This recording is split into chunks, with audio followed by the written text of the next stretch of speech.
Pastor Apollo Kibuloy is running for Senator of the Republic of the Philippines. Kasi gusto niya maging part ng solusyon ng ating bansa. Ang focus po niya, bakit siya tumakbo? Dahil sa Diyos at sa Pilipinas nating mahal. It means yung focus ng kanyang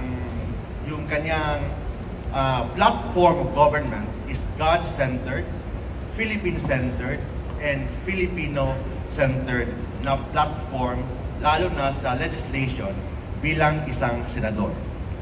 And ang priority po niya, number one, is yung religious freedom.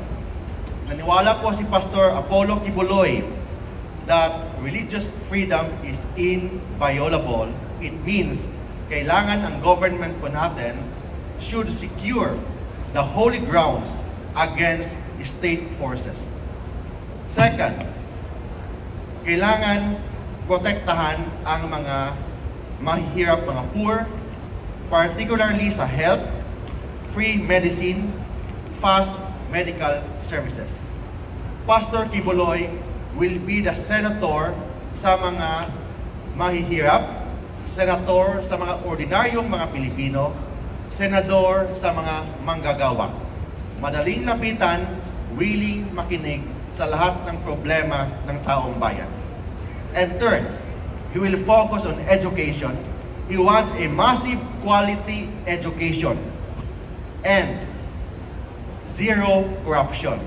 Makita naman natin, exhibit number 1 is the KOJC. Kung ano po yung ginawa ni Pastor Kibuloy sa KOJC, yung kingdom, yung